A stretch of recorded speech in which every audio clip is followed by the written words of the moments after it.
What's up guys, welcome to our YouTube channel and a new video। तो भाई आज हम बात करने वाले हैं एक बहुत ही इंटरेस्टिंग इंस्ट्रूमेंट के बारे में, जिसमें आप लोग बहुत सारे लोग इन्वेस्ट करते हैं और उन लोगों को लगता है कि अरे यार, हम ना अगर ऐसे इन्वेस्ट नहीं कर सकते तो चलो ऐसे इन्वेस्ट कर सकते हैं। और ये हमने प्रॉब्लम सॉल्व कर ली, ये हमने क्रैक कर लिया कोड। और बहुत सारे लोग बोलते हैं कि रियल एस्टेट में ये प्रॉब्लम है, और हमने इस कोड को क्रैक करके हमने रियल एस्टेट को कैसे हमें इन्वेस्ट करना है हमने बेहतरीन तरीका निकाल लिया। तो भाई आज हम इस बारे में बात करने वाले हैं, और जो कि बहुत सारे लोगों का अभी रिसेंटली बहुत ही फेवरेट इंस्ट्रूमेंट बन गया है इन्वेस्ट करने के लिए।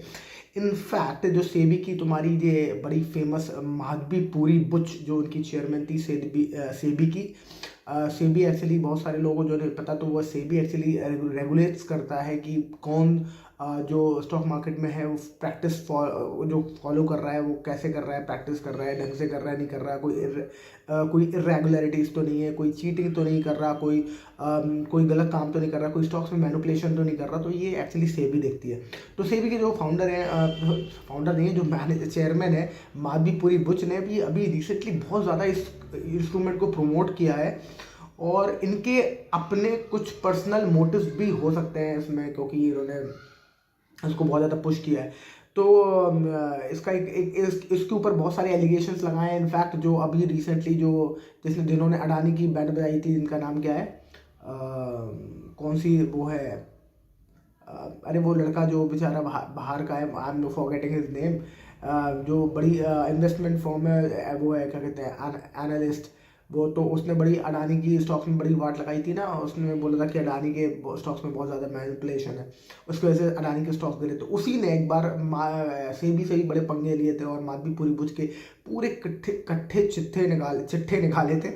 उसमें उसने दिखाया था कि देखो कैसे माधवी पूरी बुझ बाहर किसी कंपनी में उनका कोई करेक्ट है, और उस वो कंपनी एक्चुअली इंडिया में इन्वेस्टमेंट कर रही है इस पर्टिकुलर स्टॉक्स, इस पर्टिकुलर इंस्ट्रूमेंट में। और इसी पर्टिकुलर इंस्ट्रूमेंट को से भी माधवी पूरी बुच जी प्रमोट कर रहे हैं openly on SEBI, like in Indian audience को लिए बहुत ज़्यादा प्रमोट कर रही है। और वही इंस्ट्रूमेंट वो उठा रही है उनकी एक कंपनी जो बाहर लिस्टेड है, तो बाहर से वो इंडिया में माल उठा रहे हैं वही। और उससे उस कंपनी का इनका कनेक्शन उसने एस्टेब्लिश किया और दिखाया भी।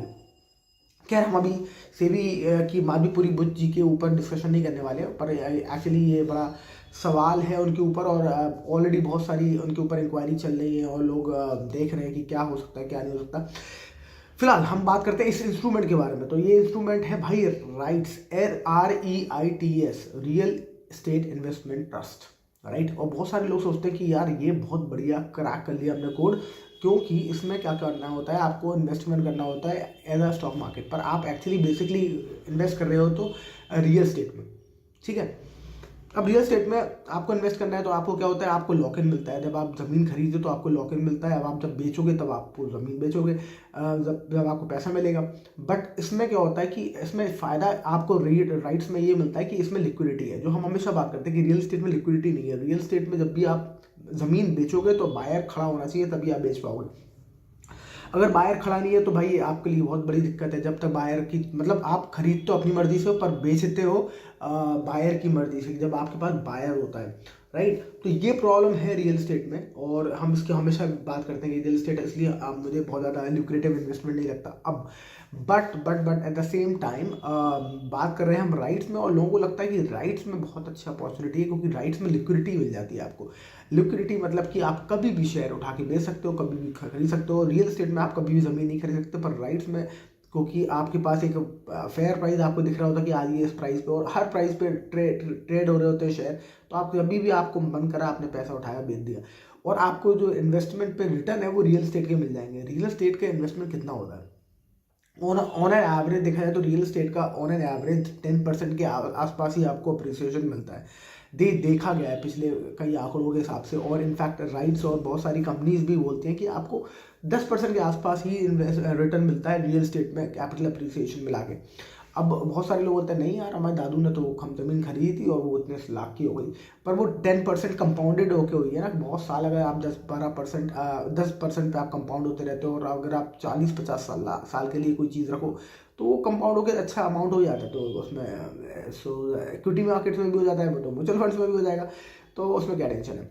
बट 10% अगर आपको मिलता है तो अब आप ये सोचो एक बार कि 10% में जो आप राइट्स कंपनी है जो आपको ये इशू करती है, जो आपको बॉन्ड में मतलब आपको शेयर्स देती है इस कंपनी के, और वो इन्वेस्ट करते हैं रियल एस्टेट में आपके बिहाफ पर। तो और अच्छी बात ये है कि आपको टिकट साइज छोटा हो गया, मतलब कि आपको लाख रुपए की, 2 लाख की, 5 लाख की तो ज़मीन खरीदनी पड़ेगी कम से कम। एक छोटा सा लैंड, जरा सा भी लैंड बाहर कहीं बहुत दूर भी खरीदना है तो भी 4-5 लाख रुपए का तो आएगा।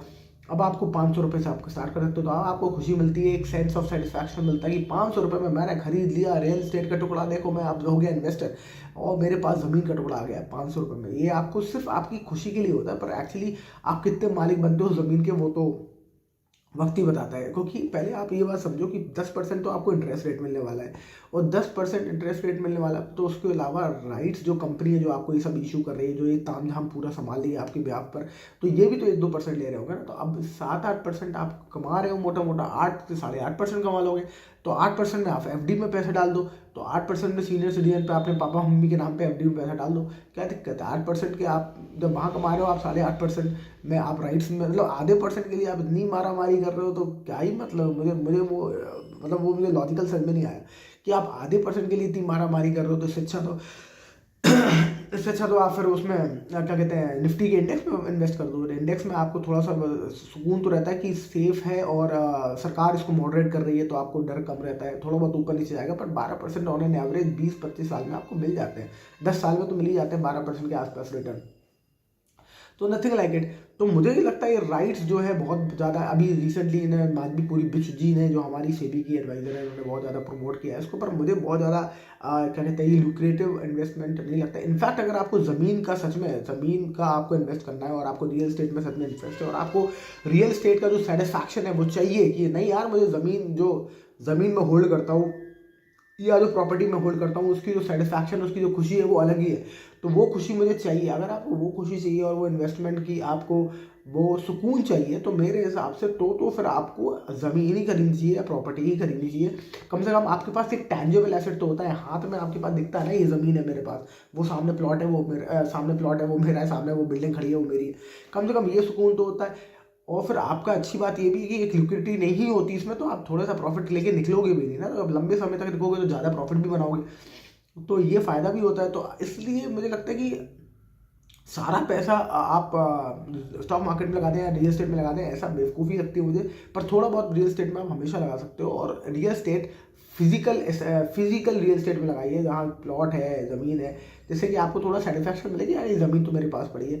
ज़मीनों की कीमतें ज़्यादा बढ़ती नहीं है तो गिरती भी नहीं है ना, तो कम से कम वही प्राइस तो स्टेबल रहता है बहुत सालों साल अगर नहीं भागा तो आपको ये सेटिस्फैक्शन मिलेगा कि at least it will not go down. Inflation का रेट हमारा मोटा मोटा 8-9% होता है, सरकारी आंकड़े 5% होते हैं, 8-9% इन्फ्लेशन रेट होता है। तो एफडी में और वैसे अगर देखा जाए आप रियल एस्टेट में, तो इन्फ्लेशन को ही बीट कर पाते हो आप, बहुत ज़्यादा रिटर्न अपने इन्वेस्टमेंट पे आप एक्सपेक्ट नहीं कर सकते।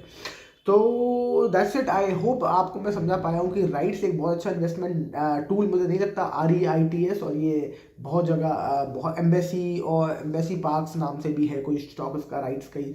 तो 2-3 एक्चुअली इनके स्टॉक्स में बहुत ज़्यादा कॉमनली ट्रेड होते हैं, और I am not a big fan of दो स्टॉक्स। अगर आपको लगता है उसमें और अब आपके लिए कोई अलग थ्योरी है आपके दिमाग में, कोई अलग क्या कहते हैं आपके दिमाग में कोई अलग वो है इसका क्या कहते हैं नोशन, या फिर आपके दिमाग में कोई अलग आर्ग्यूमेंट है कि नहीं आपको इन्वेस्टमेंट REITs में करनी चाहिए, तो जरूर मेंशन करें कमेंट सेक्शन में, तो we can have a discussion इसके ऊपर भी। और मैं भी सोचूंगा कि क्या अगर ऐसा है तो क्या मैं भी राइट्स में इन्वेस्ट कर देता हूँ।